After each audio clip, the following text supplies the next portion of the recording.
Se a Terra pudesse falar. Se a Terra pudesse falar. Se a Terra pudesse falar. Se a Terra pudesse falar, qual seria sua voz? Saudações a todas e a todos. O meu nome é Glauber Assis, eu sou doutor em Sociologia pela Universidade Federal de Minas Gerais. Nós estamos agora na segunda temporada das Vozes da Terra, um projeto do Programa de Educação do Instituto Nova Era. Hoje a gente vai falar sobre assuntos da mais alta relevância e de uma diversidade de temas também muito especiais, né? Nós vamos falar de linguagens xamânicas, vamos falar de práticas curativas, de educação, de ecologia, cosmopolítica, descortinando para nós diferentes perspectivas sobre a existência e o relacionamento do ser humano com a Terra, com a cultura, né? O relacionamento entre os seres humanos e também dos seres humanos com os seres que habitam esse planeta. E para esse papo tão especial, tão importante para nós vamos receber a professora Nelly Warimema Marubo, que é nascida na terra indígena do Vale do Javari, no sudoeste do Amazonas. Ela que é antropóloga, professora, tem pesquisa de doutoramento nesse momento em andamento em antropologia social pela Universidade Federal do Rio de Janeiro. É uma pessoa cujo trabalho eu admiro muitíssimo e que muito nos honra com a sua presença hoje. Então, seja muito bem-vinda, professora Warimema. Um grande prazer tê-la aqui conosco, né? E muito obrigado por compartilhar conosco esses saberes e esses conhecimentos. Boa noite, professor Cláudio, né? Agradeço, segunda vez que eu participo, então fico grata por poder passar um pouco do que eu sei, né? Porque tradução sempre modifica o que sentimos como nativa, né? Então, o que eu vou falar sempre o que ensinamos, né? O que ensinamos nossos filhos, nossos netos, e como nós ensinamos, nossos mais velhos nos passa isso, né? Então, sempre vem de dentro para fora, nunca é de fora para dentro. Então, é uma experiência e uma situação que é prática aquilo que fazemos e o que vivenciamos. Então, eu vou falar sobre isso. Eu agradeço mais uma vez estar aqui com você. Que bom, uma honra para a gente, professora. Eu não sei se a senhora quiser apresentar um pouquinho, né, para contextualizar as pessoas que estão nos assistindo, um pouquinho da sua trajetória e também da identidade do seu povo, para a gente começar essa conversa, tudo bem? Sim, eu vou falar de onde que sou, né? Eu sou Warimema, como acabamos de falar, né? Warimema não é só significado de que eu estou falando que eu sou povo do sol, né? Assim como a gente se apresenta. Meu povo é apresentado por atualmente 17 Nahuatl, que eu digo hoje, porque a apropriação que eu faria a sessão, né? Nós somos 5 sessões, 17 sessões, na verdade, e então isso significa que estamos diminuindo, né? Estamos vivendo, o aumento da população não significa que estamos numa fase de aumento, né? Estamos vivenciando uma diminuição, a morte de cada anciã. As mulheres, elas aumentam, mas que na questão da situação social, não dentro dos seus Nahuatl, mas que dentro somente da população, e estamos aumentando com questão populacional, com contato com outras etnias, né? Porque agora estamos casando com outras etnias e não indígenas. Então, A minha tese fala um pouco disso. Eu apresento o mapa onde moram os povos Marubo, né? E da terra indígena do Javari. E esse mapa, ele tá onde existem os povos indígenas de língua pano, né? E são Canamari, Matsés, Kulina, Maiuruna, Kulina, Pano, né? Que todos esses povos que residem nessa terra são os que falam tronco linguística Pano. Então, especificamente o Marubo, né? Que eu falo, que a gente fala tronco linguística Pano através dos antropólogos, dos pesquisadores. Mas internamente nós falamos que atualmente nós falamos Xainaovo. Antigamente falávamos a Sanquiki, que era a nossa língua originária, como surgimos, como dizem os mais velhos, né?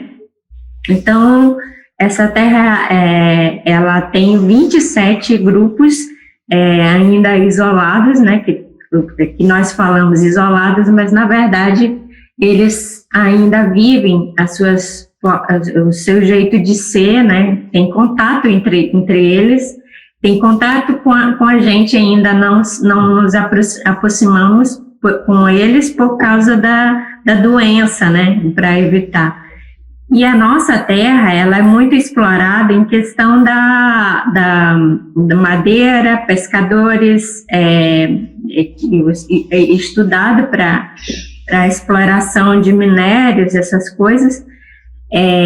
Então, essa terra segundo maior do Brasil, né? Mas só que na questão a existência dos povos isolados, nós vimos que a Terra não é tão grande assim, porque nós somos nômades, que diziam, né? Dizem os estudiosos. Então, por que somos nômades, né? Qual é o sentido de nômade para nós? Como é que essa questão de ser nômade, né? Então, eu vou trazer aqui qual é o sentido desse se movimentar, não ficar muito tempo numa aldeia. Então, nós não moramos muito tempo na aldeia por respeito à questão do aumento dos espíritos, né? Para onde o ser humano vai, ele aumenta. Quando a gente está relacionando com a natureza ela tem nós nos relacionamos como outros seres. O povo Marubo se relaciona com a natureza como se estivesse relacionando com não indígenas, italiano, japonês e outros povos. Mas falando internamente, nós Marubos nos relacionamos em questão cosmológica, em questão o que eu estou falando essa cosmologia de remédios, questão de curas, questão de respeito, de conhecimento com animais, com as florestas. Essa relação para o espírito das florestas não fazer mal. Nós somos seres que têm história, né? Tanto eles como nós temos uma história tradicional, originária, né? Vindo desde que surgimos, como os mais velhos falam, né? E esse surgimento, essa relação que nós temos é uma relação recíproca, assim. A Terra, ela precisa de descansar. A Terra o seu tamanho, ele é um símbolo de mulher.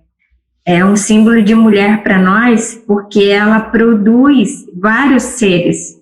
Então, por que nós nos preocupamos em cuidar e não morar muito tempo, né? A terra, ela precisa descansar, ela precisa se fertilizar, ela precisa reproduzir. Os animais, eles precisam também transitar, explorar a terra como nós exploramos, né? As florestas, elas também se transformam através dos animais. Essa relação essa relação de jornada é como se a gente estivesse trocando vários costumes, né? Tipo, troca de costumes, troca de conhecimentos.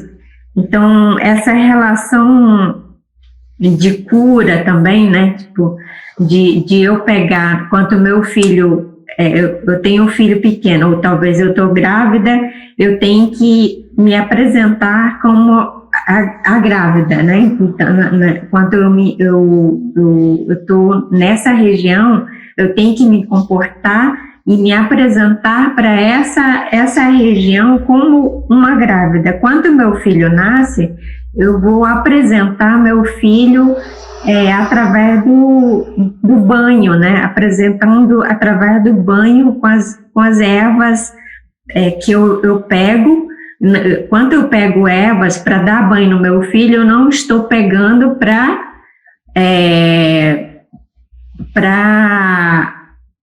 simplesmente dar banho. Eu estou fazendo uma apresentação de quem é essa pessoa, quem está chegando. Então, é uma interação, é uma relação de social, né? A relação social que fazemos ali. Então, quando nós caçamos queixada, quando nós pescamos em quantidade de peixes, nós fazemos uma relação ali, uma relação social. Nós não predamos, né? Nós capturamos, nós nos capturamos. Tipo, troca de mulheres, como fazíamos antigamente, né? Como eu falei, antigamente nós éramos várias seções, formado por várias seções, e entre seções, o casamento não era tão passiva, né? Sempre era em capturas. Essa é a mesma relação acontece com as plantas e acontece com as pescas, né? Nós nos capturamos também. Quando a gente se relaciona, é uma relação de captura, uma relação de troca de conhecimento, se tornando parente. É uma formação de parente. Então, eu dei toda essa volta para contar essa relação. Nós, para morar num local, nós, não sei se outras etnias, mas nós temos que ter uma pacificação para poder morar numa região. Não podemos chegar e morar numa região, na margem do rio, ou na várzea, ou em algum lugar. A gente primeiro tem que ter uma pacificação, um amansamento, uma relação social para se tornar para poder ter uma relação mais passiva, para poder ter uma troca de conhecimento, né? Então, o que nós aprendemos que quando a gente vai caçar distante, a gente está no meio de como se eu estivesse viajando para uma outra cidade. Quando eu vou para outra cidade, eu não tenho conhecimento dessa política que tem ali, né? Qual é o costume, qual é a comida. Então, quando eu vou comer, eu vou estranhar. Então, a mesma coisa quando a gente vai para caça. É como se eu estivesse passeando numa outra realidade, numa outra sociedade, uma relação social. Então, para que essa sociedade me receba sem me fazer mal, eu tenho que me apresentar sempre. Eu tenho que fazer os marubos, eles não têm ritual de reza, de caçada, mas só que nós temos essa relação, nós sabemos, né, o que nós aprendemos desde pequena ao explorar, ao caçar, ao pescar, plantar, nós temos sabemos isso, já nascemos sabendo, digo assim, o que nossos mais velhos nos ensinam, né? Nossos mais velhos nos ensinam que quando eu planto com grande quantidade, essa relação social de comer juntos, coletar juntos, é a mesma coisa, me socializar com mandioca, me socializar com batata, me socializar. Quando eu como junto com meus parentes, eu estou fazendo festa juntos, tanto as plantas que eu estou colhendo, e tanto quanto eu cultivo junto, eu estou fazendo uma relação social com esses seres, né? Então, no momento que eu estou fazendo isso, não estou comendo de qualquer jeito. Eu tenho que ter determinado tempo. Por exemplo, eu vou coletar maniva. Quando eu chego em determinado X lugar, eu tenho que descascar e colocar num local, colocar em algum lugar que possa nutrir outros seres.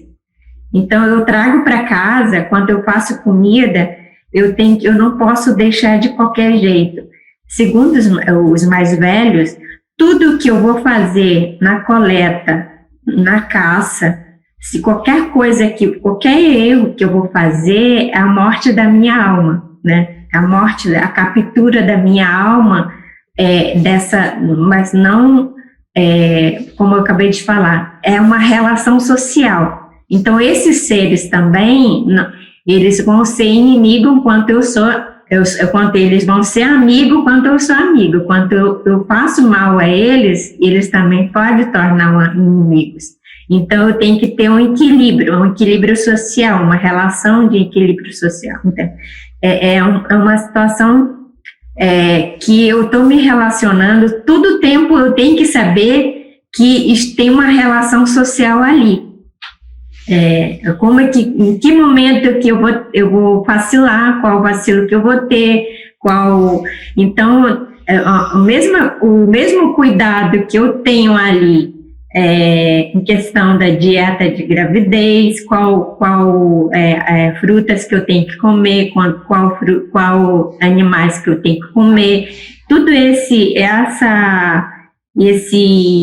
essa dieta também tem a ver com relação social, um cuidado, uma apresentação, de que jeito que eu quero o meu filho no futuro, né? Que filho que eu quero ter? Então, muitas vezes, meus mais velhos falam que a gente faz filho de qualquer jeito, qualquer lugar, em qualquer, por exemplo, se eu sou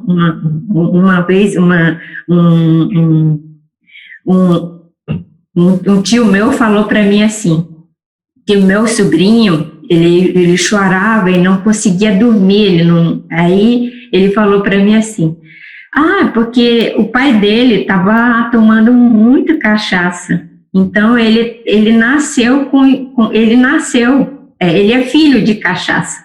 Aí eu falei, mas como é que vai ter que fazer para curar que ele não consegue dormir, ele não consegue...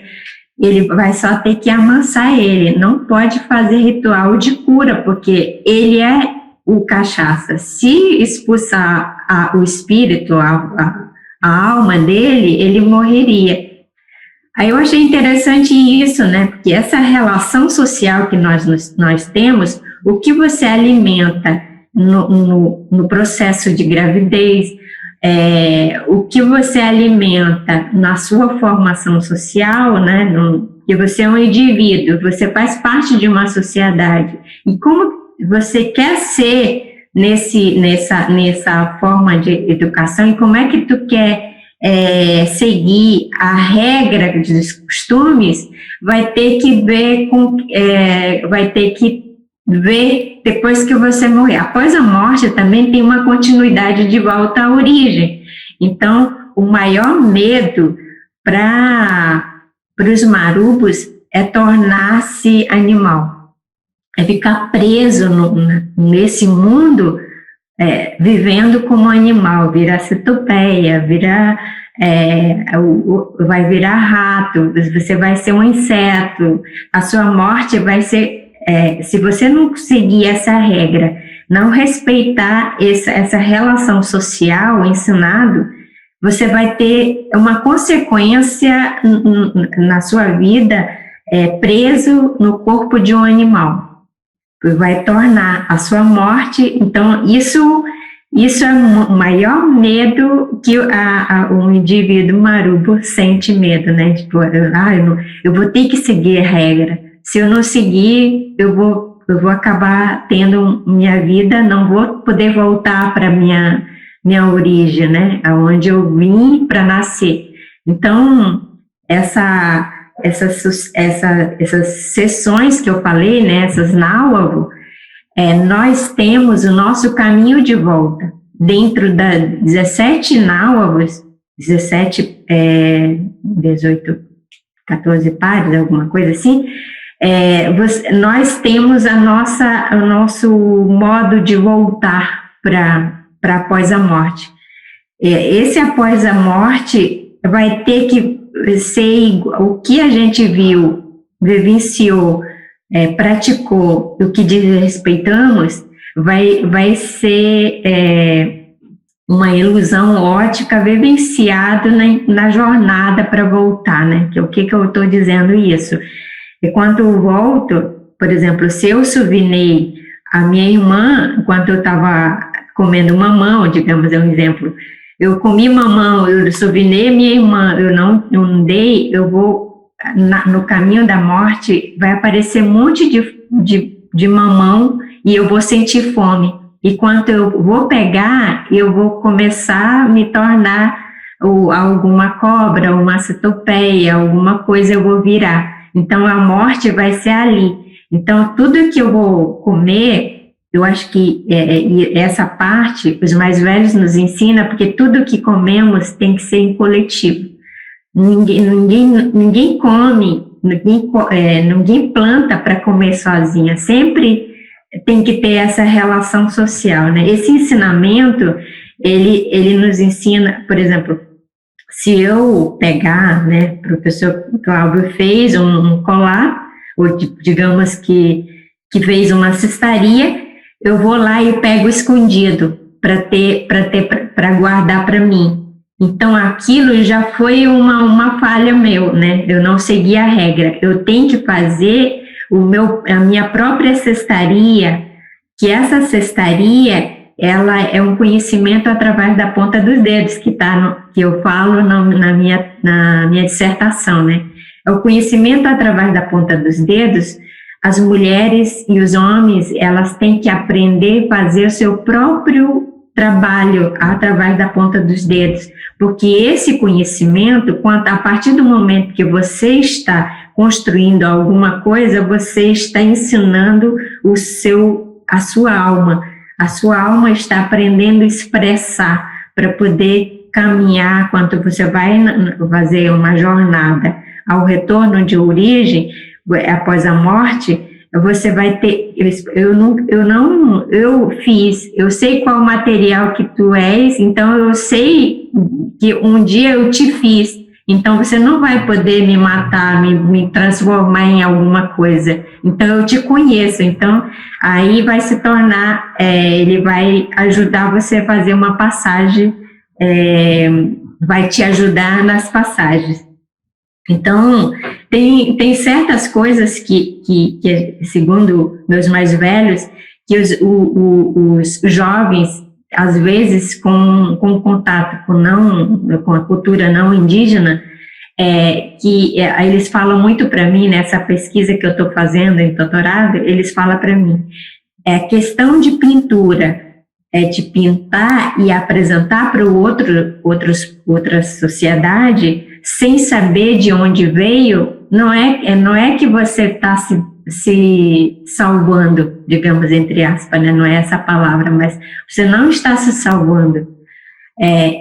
Ser marubo é você saber a questão do si, né? Que é o conhecimento, o ensinamento, como que faz e como que coloca no corpo.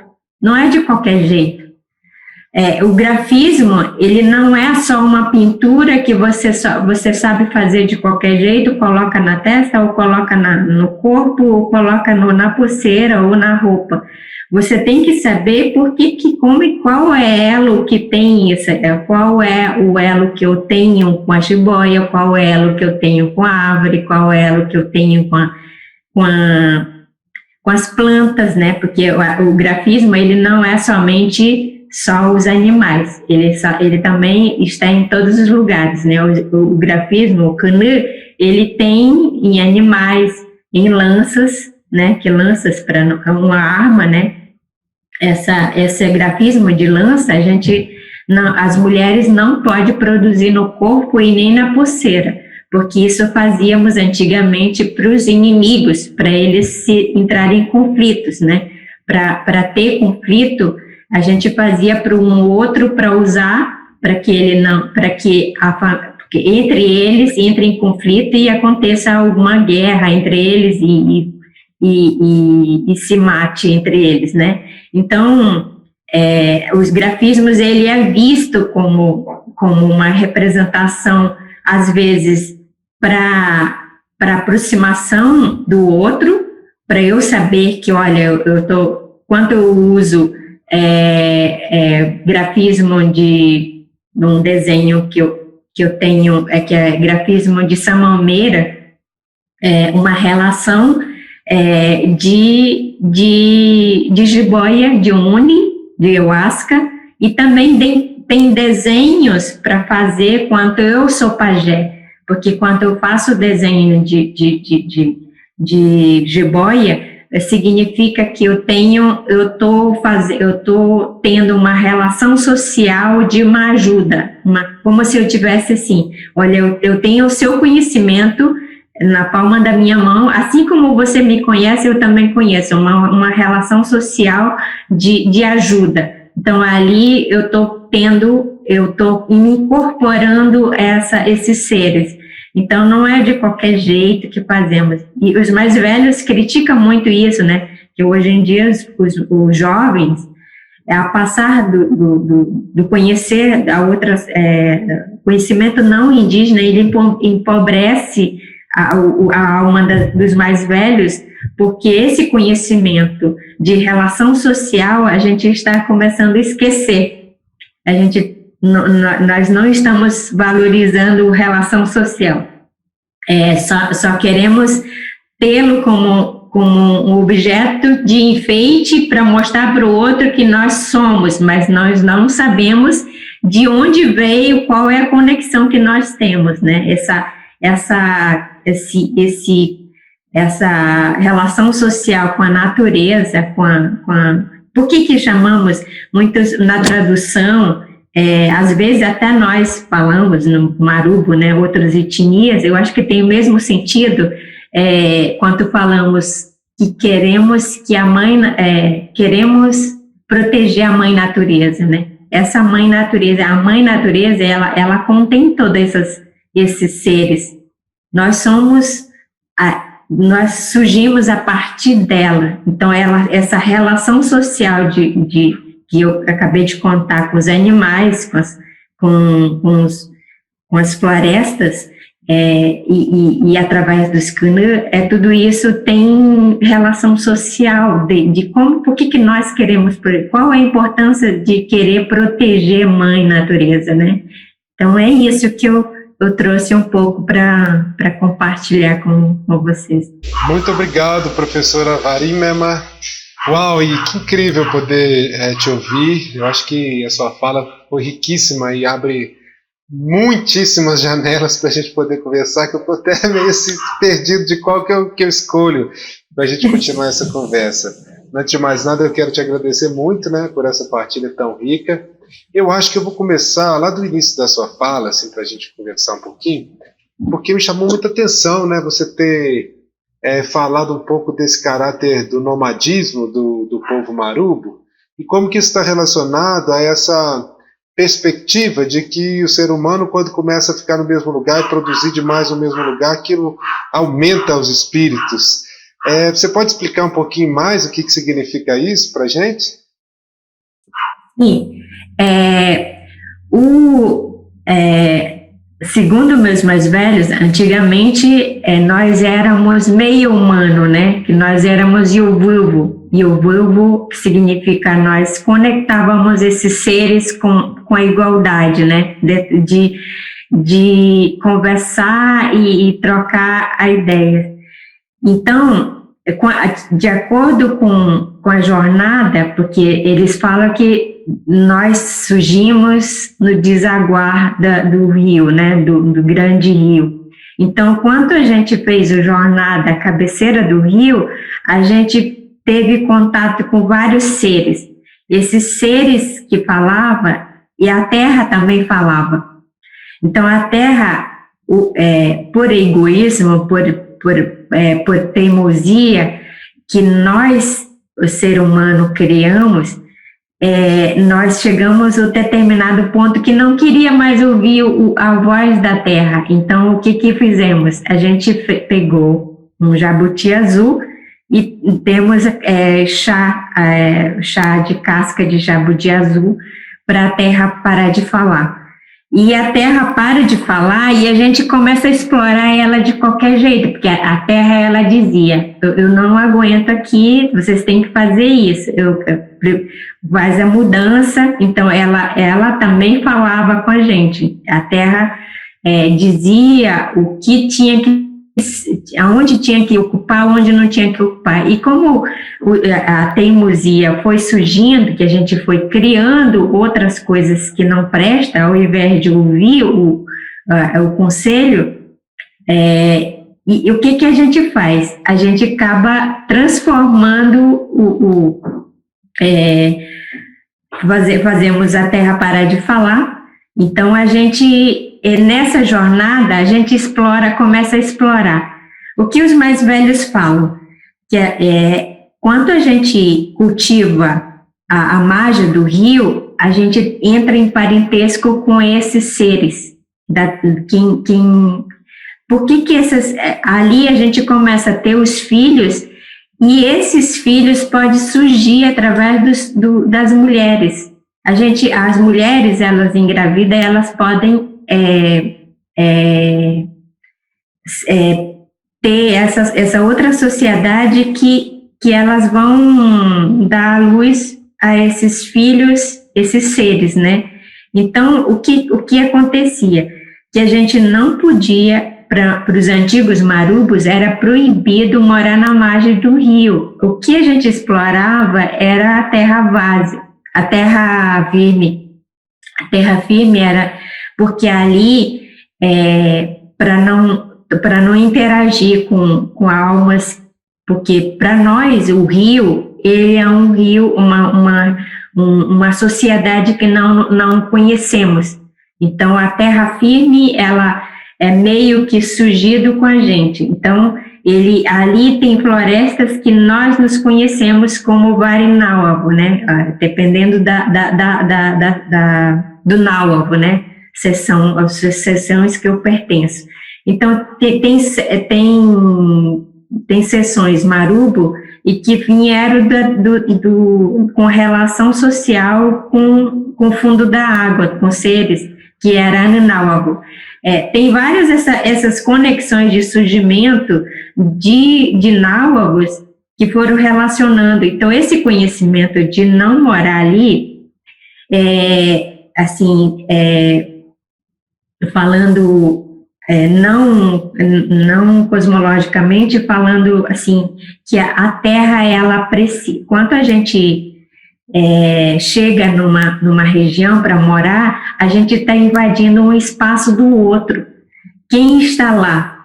eu não sei quem está lá, que tipo de animais que está lá. Quando eu chego ali, eu faço barulho, eu sou barulhenta, os meus seres são barulhentos, eu não sei lidar com outros seres, eu capturo de qualquer jeito, eu exploro de qualquer jeito. Então, para eu poder respeitar esse lugar, eu tenho que ter determinado tempo e morar em outro canto para que esses seres voltem no seu lugar para poder explorar como eles exploravam antigamente. Então, a Terra voltava a ser o que era antes, como era antes, né? Voltava. Então, por que essa mudança, esse jeito de ir mudando sempre, né? Então, a volta eles voltam, o que a gente fazia antigamente, né? O costume de caça. O costume de caça, a gente deixava essa aldeia, quando ela ficava algum determinado tempo, a gente voltava para ver se os animais já voltaram para ali, né? Macacos, queixadas, tatu. Então a gente capturava de novo, comia e estava em outro lugar novo, né? Então, esse modo de fazer com que a gente volte a relacionar, eles vão embora, deixam o espaço para a gente, eles vão porque esse barulho que a gente faz, né?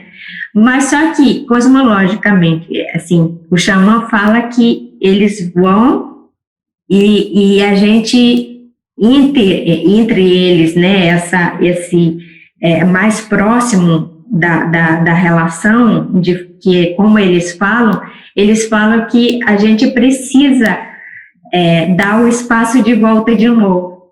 Enquanto eles voltam de novo, se a gente muda em paz, a gente não deixa nossas almas para trás. Eles volta com a alma verdadeira deles. E a gente vai embora com nossas almas verdadeiras e vai para outro lugar. Então, essa relação é como se uma relação que a gente não entra em conflito. Quando a gente mora muito tempo, o que fazemos hoje, depois do contato com o não indígena, quando a gente mora muito tempo, os animais, eles voltam e incorporam nos filhos, através dos nossos filhos, porque a gente passou do tempo do espaço, então a gente gera outros seres, porque a gente não dá não fazemos mais como antigamente, né? A gente mora, a aldeia já começa a ter espíritos ruins, já volta tudo de novo, porque eles não têm mais espaço, a gente invade o espaço. Então, eles falam que a cidade tem várias camadas de espíritos que já viveram ali. Eles voltam e vê que não tem espaço. Então, aumenta vários, os seres ficam revoltados. Então, professor Cláudio, que esses dias eu estou vendo, né, a reação da natureza aconteceu em Petrópolis, aconteceu em São Paulo, aconteceu, então, isso para os xamãs é uma reação da natureza, né? Que ele dá sinal. Só que a gente é humano, tão surdo e mudos, assim, tão surdos e que não respeita, a gente fica ali até morrer. Que se a gente tivesse mais atentos, a gente não teria os mais velhos falam que ele dá sinal. A natureza, ele não reage de uma hora para outra. Primeiro ele dá sinal, depois ele ataca. Assim como nós, seres humanos, fazemos entre nós, né? Que primeiro a gente tem que ver qual é o conflito que nós tivemos. Então, para poder entrar em guerra, a gente tem que ver qual foi o mais crítico que aconteceu. Então, a natureza também os indígenas, em geral, pelo que eu converso com outras etnias, os indígenas, eles conhecem a região onde é habitável e onde não é inabitável, né? Então, a gente tem que ter. Hoje, por acabar achando que nós somos os superiores, acabamos fazendo que a natureza reage e acaba sendo o vítima, né? A gente se sente vítima, mas só que a natureza, ele dá sinal primeiro. Então, é por causa disso que nós fizemos essa troca de aldeia, né? Então, é isso que os mais velhos falam, tá? Essa mudança, né?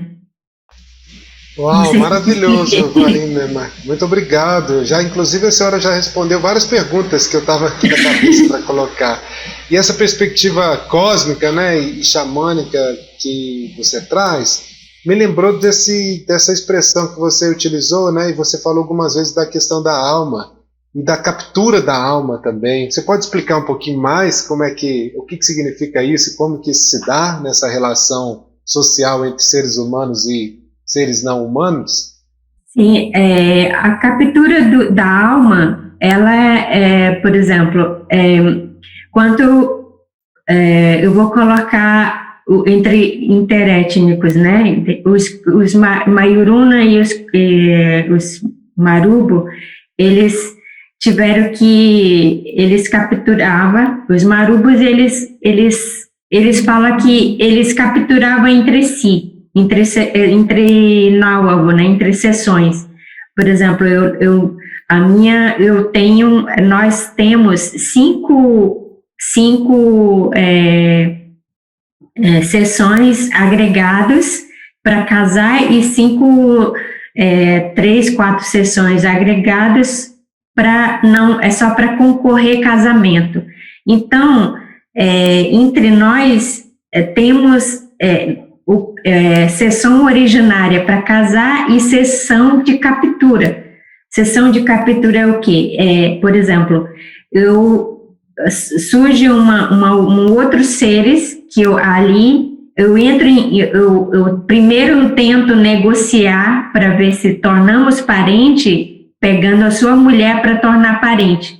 Quanto esse náuabo não permitir, não me ceder sua mulher para eu casar, para eu tornar parente deles, eu tenho que entrar em ação, porque em ação de capturar a mulher. O que faziam?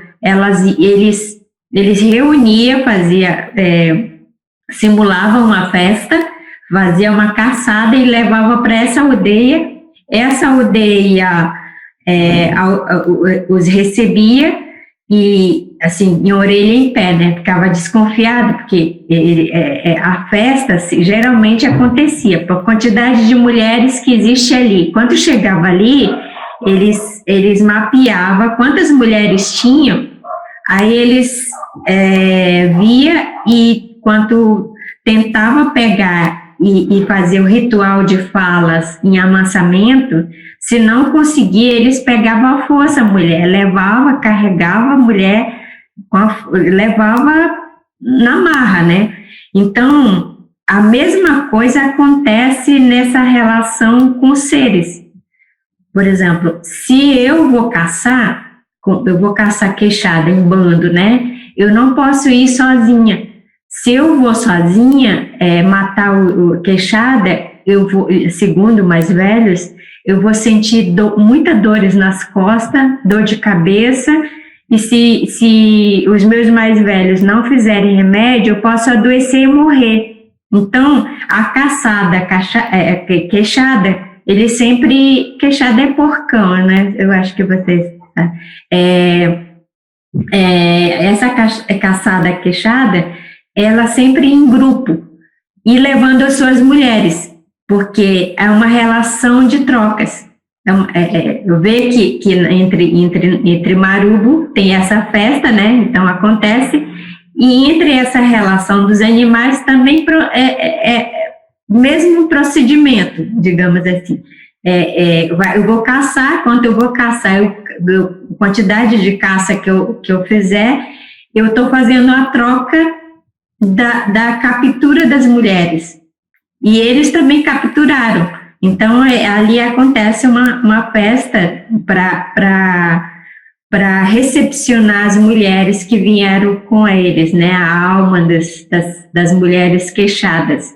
Então, essa sempre em comemoração. A quantidade de plantas que nós coletamos, nós cultivamos, tudo que nós coletamos, sempre em festa, porque ali há uma relação social, como se eu fosse para outra aldeia, capturei a mulher e chego em casa e comemoro. A mesma coisa é essa forma de captura que eu estou falando, né? Essa relação social de pegar a mulher do outro, vir fazer festa, ou levar presentes, eu tento agradar e não sou bem-vinda, não sou aceito, eu pego na marra. Então, a caçada também é a mesma coisa, a relação social também é a mesma, quer dizer, a relação entre sessões náuago também é a mesma coisa.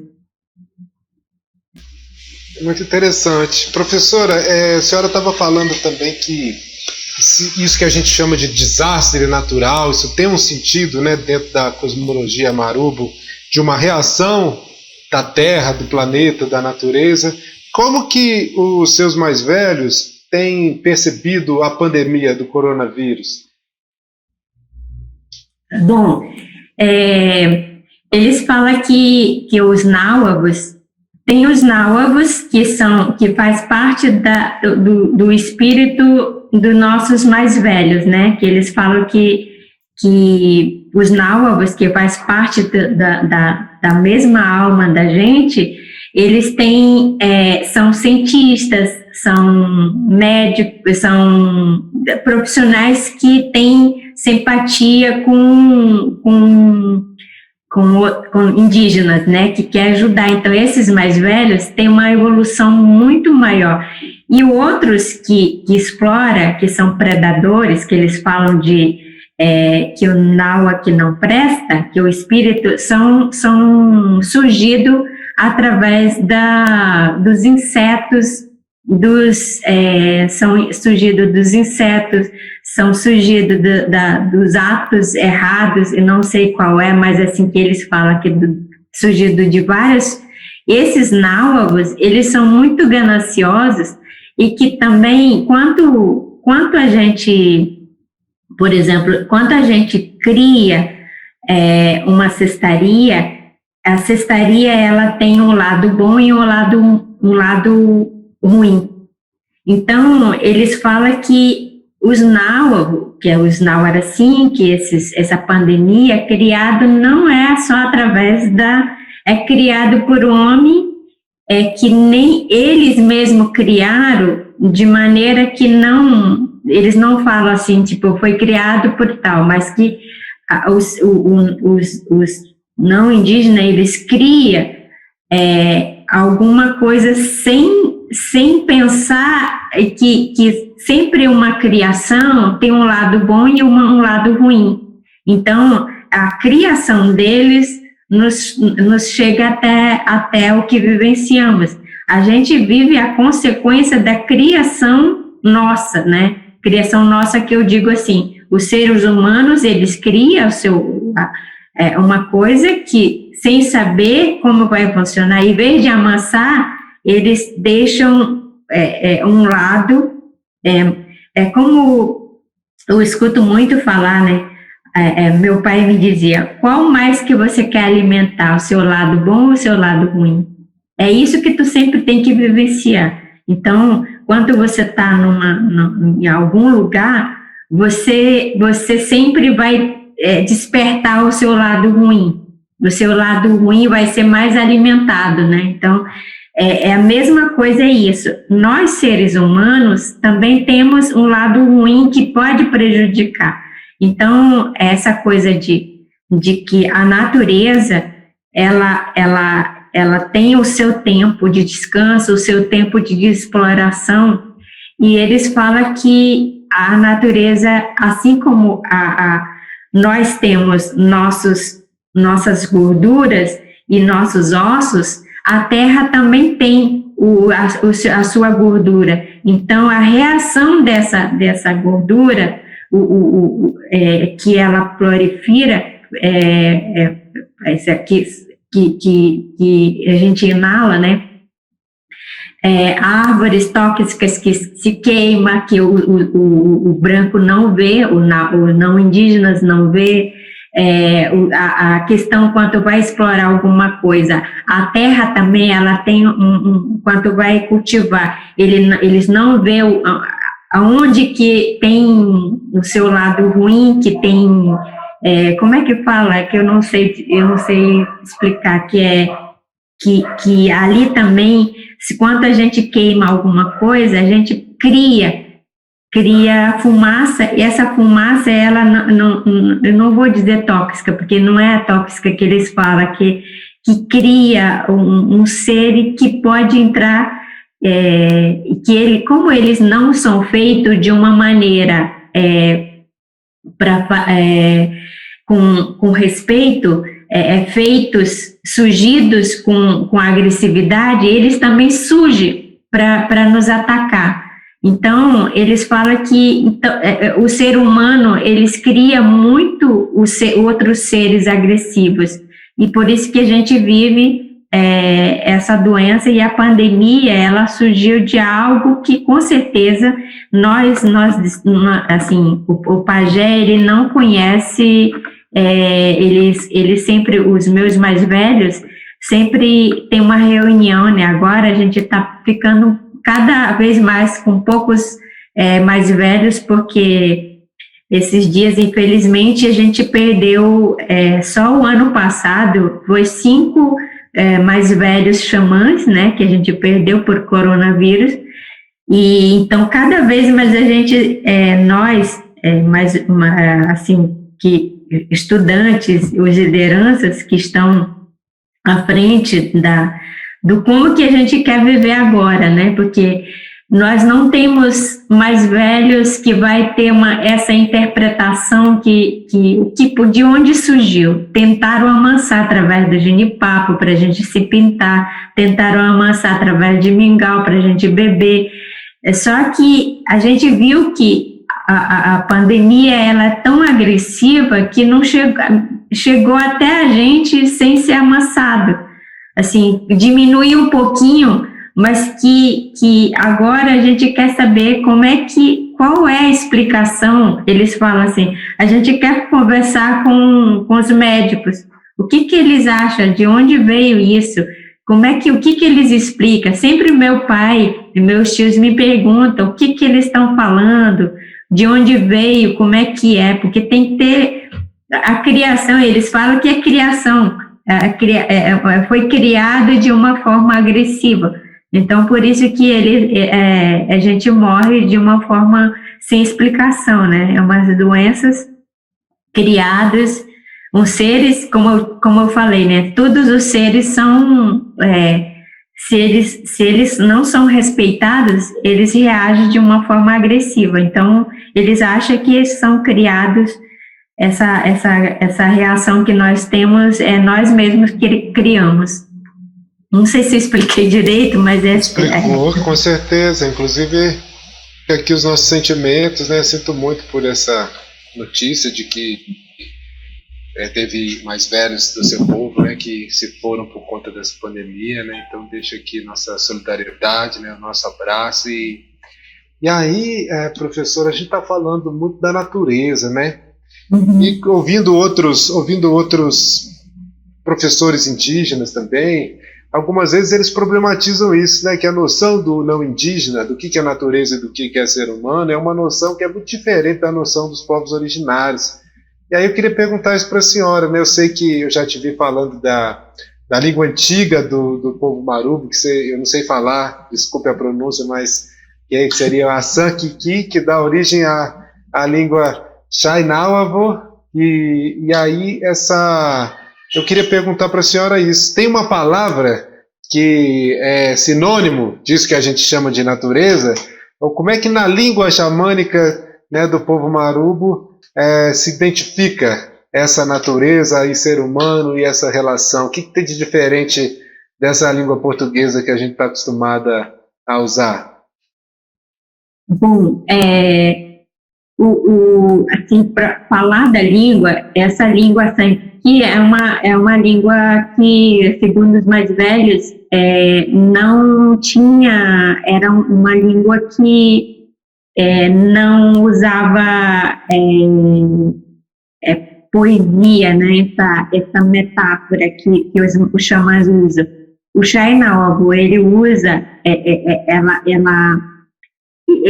ele usa essa forma de cantar, entonar, segundo eles, a fala dos Xainauabus, ele tem a sua própria vida, a língua tem uma vida, a língua também tem uma vida, né? Tanto é que é importante para nós aprender a falar essas coisas que eu contei, a relação social, o jeito que nós vimos nossos costumes, ela tem que estar através da fala. Porque se eu só sei praticar e não sei falar dessa forma, eu não vou dominar, eu não vou conseguir dominar o outro e nem me dominar. Então, a minha morte, ela já está aqui em vida. Assim que eu morrer, a minha carcaça vai apodrecer para alimentar a terra e o meu espírito ele vai se tornar em um animal. Então para não acontecer isso, eu vou ter que ter eu tenho que ter o conhecimento através da ponta dos dedos, na ponta da língua também. Porque eu sei o que essa xícara é feita. Essa xícara, se eu quebrar, ela tem a sua, digamos assim, traduzindo em português, tóxica. Tem alguma coisa que pode fazer mal com a minha garganta, vai atacar meu nariz, vai atacar em algum lugar, ele vai atacar se eu quebrar. Então, para ele, os brancos nunca eles fazem as coisas, eles são muito criança, faz as coisas, cria as coisas, são inconsequentes, né, que eles falam, que inconsequentes cria as coisas sem pensar.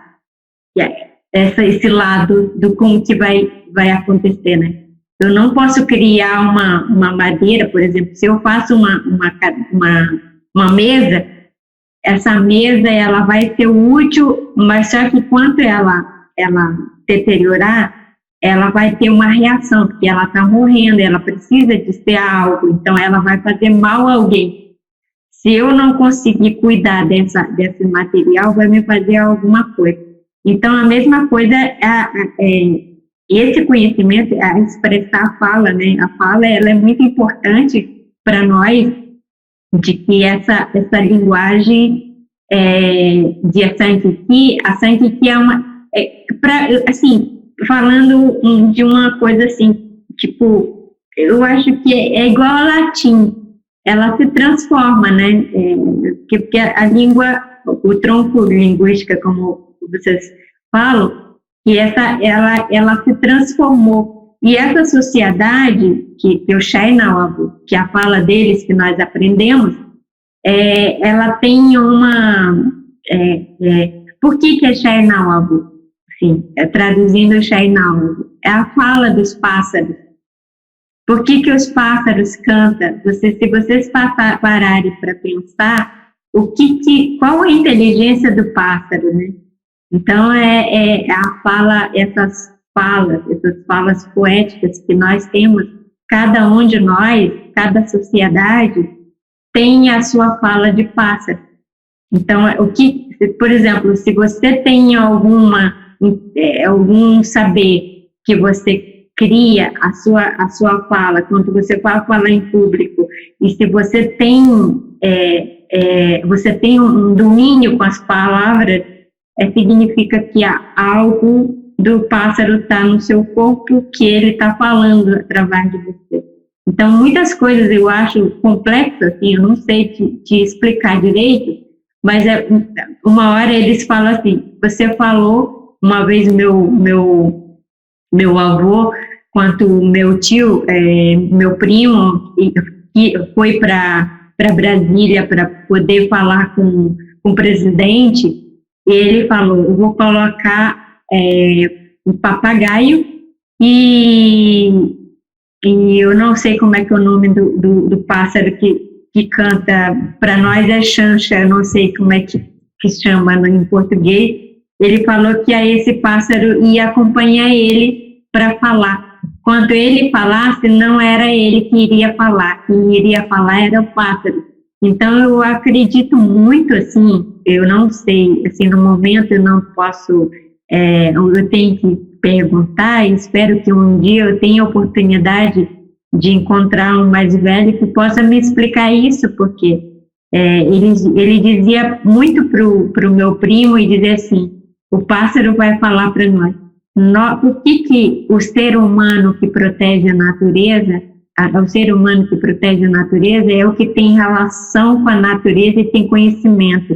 E se você, um professor Cláudio, você se sente protetor de algum lugar, com certeza que aquele espírito está em você. É assim que a gente acredita, né? Então, a fala tem essa potência. O espírito daquele está em nós, e por isso que a gente lutamos. Então, a nossa fala não é propriamente dita nossa, assim, que ela flui quando alguém está dentro de nós. Assim. É interessante que eu vi isso dele, então eu não sei explicar qual é. Tem que me aprofundar com os mais velhos para poder explicar isso. Nossa, mas isso é muito interessante. Foi que eu não respondi direito, mas não, imagine, eu tô adorando, eu só tô um pouco preocupado com o tempo da senhora, porque eu tô aqui, nossa, tô refletindo muitas coisas importantes, profundas. E aí, professora, tem vários pontos que eu queria aproveitar essa presença da senhora para a gente conversar um pouquinho. Eu vou escolher 2 pontos, só para não onerar demais o seu tempo, né? Mas um deles eu li um pouco da sua dissertação de mestrado, também um pouco dos artigos um artigo que você escreveu, e eu queria te perguntar sobre, você mencionou isso já na sua fala, mas se puder aprofundar para quem não conhece, né, o seu trabalho, para as pessoas que não têm esse contato também com a cultura do seu povo, o que significa esse conhecimento da ponta dos dedos, né? O que é isso e qual que é a importância disso para a vida das pessoas? Conhecimento através da ponta dos dedos é um conhecimento que nós, eu vou construir digamos, um celular, né? O material do celular, que para nós é um aruá, eu vou me basear no celular e no aruá. Aruá é um ser que nós sabemos uma história, né? A narrativa de origem, ela tem uma proteção que a gente cria, e quando a gente cria esse caramujo, né, o aruá, a gente ao invés de, assim, além de embelezar nosso corpo, e também nós temos uma relação social de proteção, porque tem, igual a jiboia, né, tem a conexão da água e a conexão como ser humano. Então, e essa relação. E o celular, nós, assim, quando o meu avô estava vivo, ele dizia que a gente teria quando a gente, daqui a alguns anos, que na época que ele falou isso, né, daqui a alguns anos, os mais jovens, eles teriam apropriar de um objeto que não é dele, mas que esse objeto ele ia ser tão importante, mas que também muita gente iria adoecer, mente, né? As suas mentes iam se adoecer e os seus corpos ia ser alguma doença grave ia acontecer, porque ele dizia que ele não dizia celular, ele dizia um outro nome que eu não sei, eu vou perguntar do meu pai.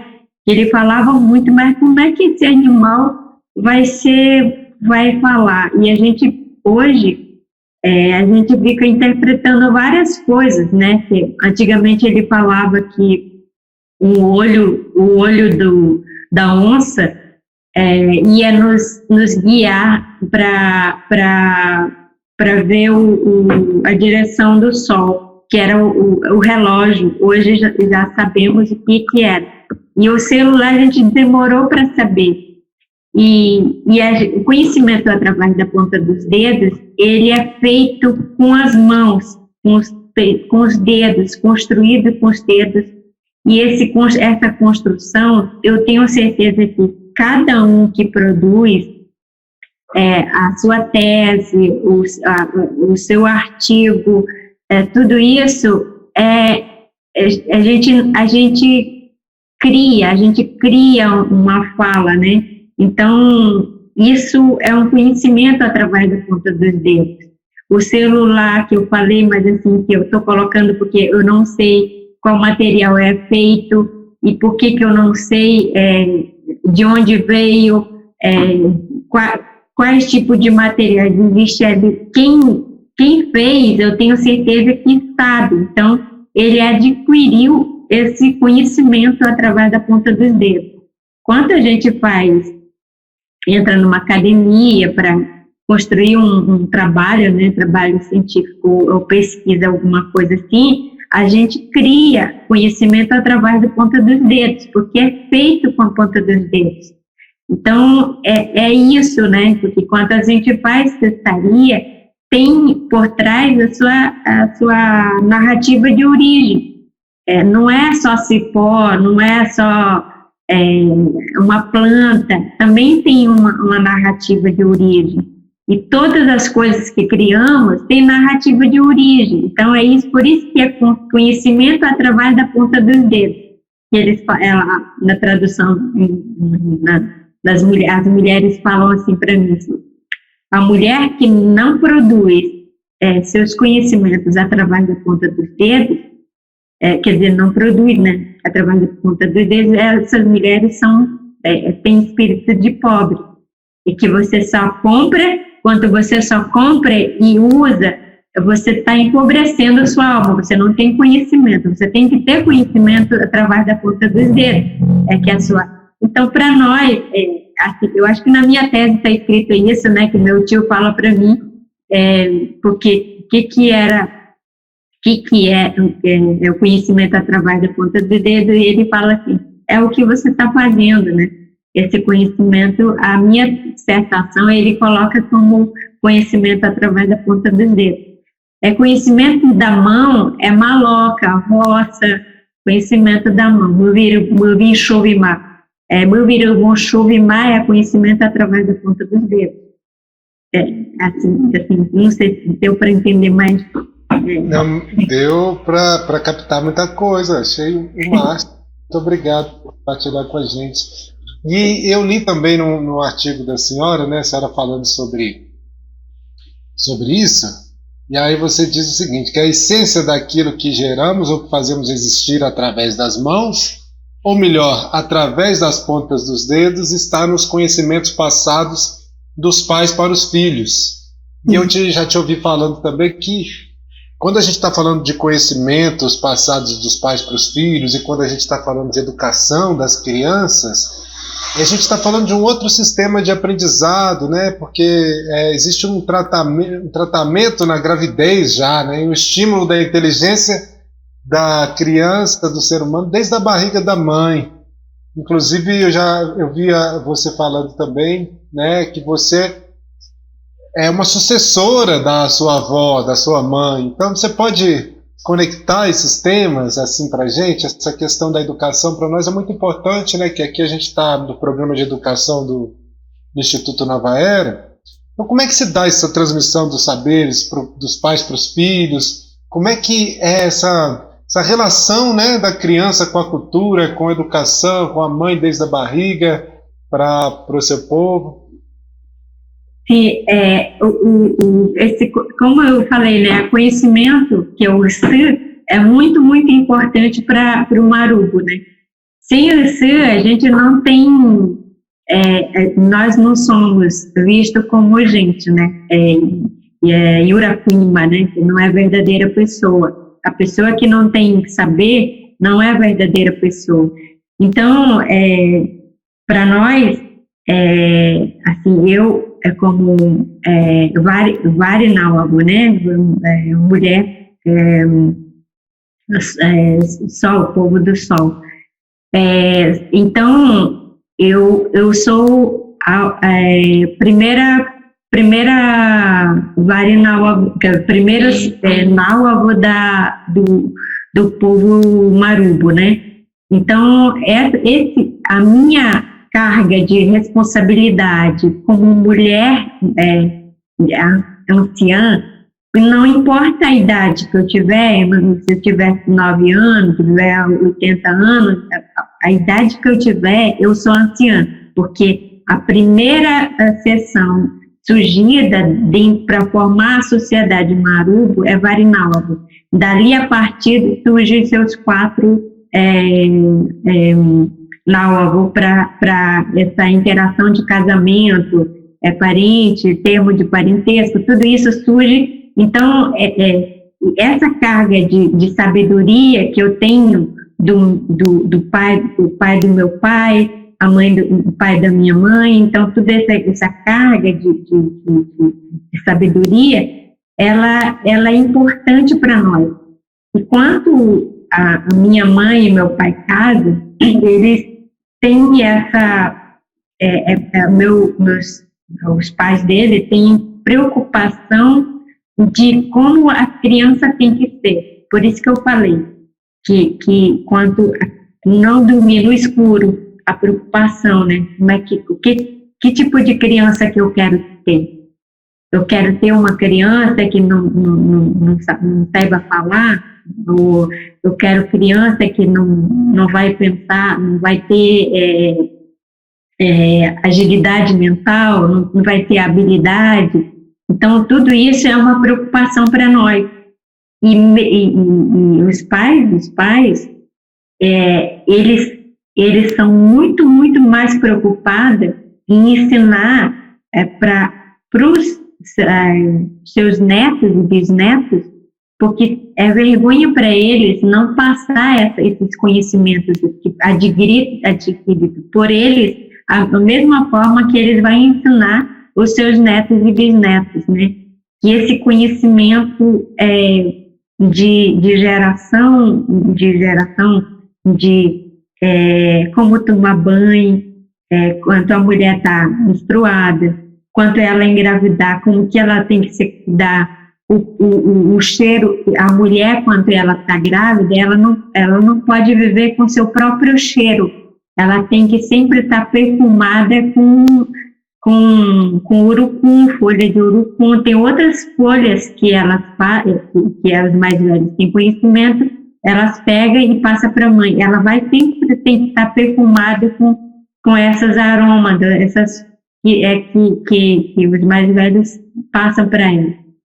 Quando a criança nasce, a criança e a mãe, ela vai sempre estar perfumada para mostrar para outros seres que ela é Yuraquim. A criança é um Yuraquim, não é o ser deles, né? Então, ela é despertado, né? Despertado, que eu digo assim, que ela tem que ser ela tem que nascer para adquirir conhecimento dos seu pai do pai, pai da mãe, mãe da mãe, essas cargas, se ela não aprender, só se ela nascer em outro lugar, né? Mas se ela nascer na aldeia, os mais velhos se dedicam para ensinar esse conhecimento, né? Essa coisa que eu falei, de relação com os animais, ela vai aprender relação com os animais, relação com a floresta, o que ela tem que comer, o que ela não tem que comer, tudo isso ela é ensinada, ela é acompanhada, ela é levada para conhecer, ela pratica, enquanto ela tiver idadezinha, ela vai praticando, então tudo isso, como eu falei, né, quando a gente entra na sociedade não indígena para estudar o que eu estou fazendo, os mais velhos ficam muito preocupados, porque a gente só escuta, a gente não pratica. A prática como eu estou falando agora, ele é muito essencial para nós, que o desenvolvimento mental, o corpo. Antigamente, os mais velhos tinham muito medo de corpo deficiente. O corpo ele tem que estar perfeito, a formação do feto tem que estar perfeita. Por isso que a dieta,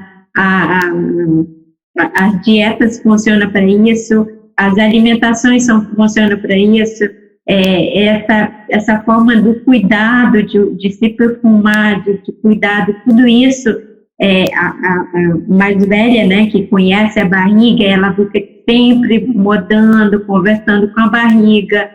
O pai, o xamã, né, o parente, o pai, a mãe, o pai do pai, ele sempre vai lá, vai conversar com a ayahuasca, vai passar no corpo, na barriga, para poder falar que ela é humana, que ela tem que nascer humana, não pode nascer, porque quando você gera o filho deficiente, você não está gerando o Yuracuí, você está gerando o outro ser para ser Yuracuí na sua vida. Ele está vindo de outra sociedade para ser gerado no ventre e para se tornar. E quem vai fazer virar Yuracuí, se você quiser essa criança que torne um adulto, a mãe tem que decidir se a criança vai ser Yuracuí ou não vai aceitar. Então, eu passava por esse processo. O que eu estou falando de Yuracuí? Yuracuí é que ela vai ter o Ussu, né? Esse de conhecimento do pai, da mãe, do como que ela vai ser, se ela vai querer ser uma filha que dedica, que pratica, que respeita as mais velhas, tudo isso, ela vai ser moldado, né? Os pais vão mudar para ela tornar Yuracuí. Então, o medo de fazer gerar o outro que não vai interagir, porque tem isso também, né? Os filhos não aceitar, não obedecer o pai, é porque aí os pais que são, a consequência é dos pais, porque ela gerou o outro que não conseguiu se adaptar entre o pai e mãe, né? Então, dizem que, por isso que eu acabei de citar o meu sobrinho, porque o meu sobrinho não conseguia para eles, né, não conseguia se adaptar, porque ele começava a gritar, chorava e sentia muito calor e não conseguia, difícil de dormir. E meu pai disse que ele é espírito do cachaça, então ele não conseguia se adaptar entre o pai e mãe. Então ele demorou, e hoje ele está começando, ele já obedece, né? Então o medo, meu pai sempre pegava ayahuasca e ficava falando com ayahuasca, lavava o rosto dele, faz o ritual no mingau, dá para ele, passa no corpo dele, então para ele se tornar Yuracuí, porque a criança também é amansada quanto é outro, quanto é concebido, né, o outro, porque a gente também concebe o outro. Eu não sei se dá para entender que eu estou falando o outro, eu estou falando quanto a forma como tu gerou seu filho, né, em que lugar escuro, que você não se cuidou e seu filho é gerado de qualquer jeito. Então aquela criança, ela vai ser moldada fora. É isso que eu estou tentando dizer, como é que funciona esse processo de cuidado dos filhos. Nossa, isso é muito profundo, né, professora? Mereceria assim, uma aula completa, né, só sobre esse assunto. E adorei saber um pouquinho mais e me achei muito instigante também, né? Eu quero aprender mais, vou tentar ler a sua tese também quando estiver aí lançada. Só para a gente fechar, então, professora, por conta do avançar da hora, né? Para também não abusar da sua gentileza de estar aqui com a gente hoje, eu queria te perguntar isso, né? Nós estamos vivendo nessa sociedade brasileira repleta de problemas históricos, né? Relacionados à violência colonial, ao racismo, e hoje a gente vivendo também num cenário assim, completamente anômico, né? E fratricida entre as pessoas que habitam essa terra que a gente hoje convencionou chamar de Brasil. E aí a senhora sempre aponta, né, a importância de você conhecer primeiro a sua história, a história do seu povo, a história de onde você veio. Então, se você puder falar um pouquinho para a gente dessa importância para o povo marubo, do ser humano, das pessoas conhecerem a sua própria história, vai ser legal para uma mensagem assim final aqui da nossa aula. Tá. Bom, assim, eu vou começar falando como eu expliquei esses dias numa palestra, que é importante a gente nunca deixar o nosso cheiro, né? Nós temos o nosso cheiro. Que cheiro é esse? Quando você conhecer a sua realidade, que você é Yuracuí, eu estou dizendo que eu tenho os meus costumes, né? Yura para nós, a gente fala que nós somos Yura, significa que nós somos conjunto de conhecimento, costumes, tradição, tudo isso. Nós somos verdadeiros Yuracuí, que são gentes que têm seus saberes, seus conhecimentos, e somos gente verdadeira dessa forma, o corpo, formado por um corpo. Então, nós falamos que como surgimos no desaguar do rio, no Rio Grande, como eles falam, né? Dali nós já sabemos a diversidade que existe. A diversidade, ela não existe somente na natureza, a diversidade, ela existe em vários lugares. Então, eles falam que o branco, ele não aceita, ele sempre acha que ele é o único ser no mundo, né? Ele é o único ser no mundo, esse egoísmo, tanto é que eles são os maiores predadores da terra, né? Porque que eles acham que são únicos e o outro é diferente e acaba esquecendo que eles não têm conhecimento com seu próprio cheiro. Essa diversidade de a gente ver a planta como uma sociedade que tem conhecimento, que tem a sua cultura, tem uma narrativa de origem não contada por ele, mas assim, essa relação que nós temos, o branco ele não faz ele não para pensar. Eles falam que eles são tão surdos e que eles não escutam, eles não param para pensar que eles estão no mundo diante de várias diversidades ao redor, na frente, lá atrás, por onde eles vão, existem vários seres, várias sociedades que têm seus costumes, suas origens. Às vezes eu fico pensando, né, que quando eu vejo no Facebook, em vários lugares, assim, cores, por que não falar, por que falam tanto de cores e a gente acaba pensando que às vezes eu fico pensando, será que a gente não para pensar que nós não nascemos em um único planeta sozinhos? A gente nasceu para vivenciar com essa diversidade de cores. Se vocês não olharem para as florestas como uma sociedade que pode ter uma relação social, se vocês não olharem para a terra é uma mãe que nutre e que precisa do cuidado, que é o nosso lar, é o nosso lar, fica dentro do ventre. Se eu comesse o que tem dentro da minha mãe, eu não tinha nascido, eu tinha morrido lá dentro. Então eu tive um cuidado. Se a natureza me cria, e por que eu tenho que revoltar contra ele e ser predador da minha própria mãe? Assim, hoje em dia, e isso é muito falado por mais velhos, né?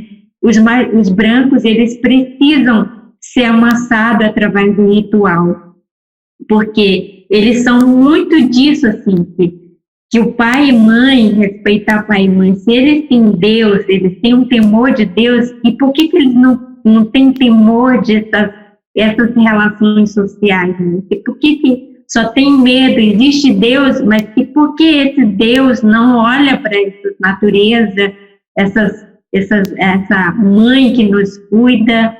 É que essa mãe, não é porque é a mãe, porque eu estou pisando nela, a mãe que nos dá alimento e que nos cuida e que tem diversidade de pessoas que ela aceita para nos ter, né? Que nós não somos só os seres, tem outros seres, plantas, animais e outros seres. Então, se tudo isso, por que a gente não vai no quintal e pisar no chão e dizer assim, olha, eu agradeço, eu não sou a única que estou aqui, eu sei, assim, eu vou fazer a minha parte, de cuidar. Sei lá, o que eu posso fazer qualquer coisa, pequeno gesto que eu fazer, eu mereço estar na Terra. Se eu olhar para a internet, eu fico olhando assim, nossa, e a fulano é azul, e outra é verde, outra é azul, e azul porque fez isso. A inteligência, ela não está só nos humanos, ela está também na natureza. As cores também estão na natureza. Então, para de brigar por causa das cores, gente, porque não existe novas cores. Já existia isso. As cores existiam desde que nós nos existimos. Então, por que a gente não para de brigar? Se a gente tem escrita hoje, a gente como diz meu pai, né? Hoje a gente se comunica com o Yuvuvo através do celular, através da internet. O Yuvuvo faz isso. O Yuvuvo se conecta mentalmente e se vê entre si e respeita entre si. A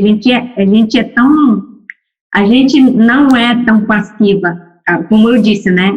Temos capturas. Essas capturas existiam, então, mas só que assim, para respeitar, você apresenta quem você é. Eu sou Marubo, como eu acabei de falar, né? Eu sou Marubo. Palavra Marubo não existe para mim. Palavra Marubo não significa nada para mim. Mas eu sou Yura Shavu, Vari Nauavu. Eu sou Vari Shavu. Eu me chamo Vari Mamá por causa eu pertenço ao Sol. Eu sou o povo do Sol. Então, é dessa forma que eu sei quem sou eu e eu sou, quem é o meu cheiro, né? O cheiro de quem que eu vim, de como que eu estou aqui. Então, é essa a importância que nós buscamos para estar, né? O verdadeiro Yura Queen, ele se apresenta assim. Eu não vou deixar de, eu não vou dar importância porque eu estou aqui na cidade, isso não tem, mas eu tenho que sempre mostrar a minha cara, sem usar as máscaras, sei lá. Eu não sei como traduzir para ti, professor, que o cheiro que eu estou falando, mas é um cheiro no canita, no último, quer dizer, não podemos deixar para trás o nosso cheiro. É o que nós temos tipo, vocês têm parede, vocês têm quintal, nós temos nosso cheiro para nos apresentar para outro ser. É isso que eu vou finalizar. Uau, fantástico, que fala potente. Antes, só para te perguntar o que significa exatamente Yura Queen, é isso, assim que fala? Yura Queen é verdadeira gente, o verdadeiro gente, né? Queen é verdadeiro. Yura, mas só que o Yura não especifica uma única coisa. Yura significa um corpo, uma sabedoria, é conhecimento, é costume, que tem ali dentro, né? Yura Queen, é verdadeiras pessoas que contêm isso, né? Maravilha, muito obrigado, professora, por essa fala final maravilhosa, forte, potente, que também nos lembra dessa necessidade que temos, né, enquanto seres humanos que habitam esse planeta tão generoso, de lembrarmos das nossas origens, das nossas relações de solidariedade, do cuidado com a terra, que tanto nos cuida, né? Achei tão bonito a senhora falar desse espanto, né, que a senhora tem de por que eu tenho que ser predador da minha própria mãe, né? Achei isso uma coisa tão forte, e que a gente possa levar para casa essa reflexão que a senhora traz para a gente tentar entender o que significa esse cheiro, o que significa nosso cheiro, e entendendo isso que a gente possa também se lembrar e não perder, né, a essência desse nosso cheiro. Muito obrigado, eu quero agradecer também aqui ao Programa de Educação do Instituto Nova Era pela oportunidade, agradecer também a nossa equipe técnica, aos nossos parceiros aí da Avocado, e especialmente a nossa querida convidada, professora, doutoranda Nelly Varim Mema Marubo. Obrigado, professor, uma honra, um grande prazer poder aprender com a senhora. Eu que agradeço, eu agradeço partilhar, né, esses conhecimentos e precisamos disso, né, para que as nossas futuras gerações, nossos netos, não esqueçam do que nós precisamos nos respeitar, né, precisamos respeitar os seres que estão ao nosso redor. Obrigada.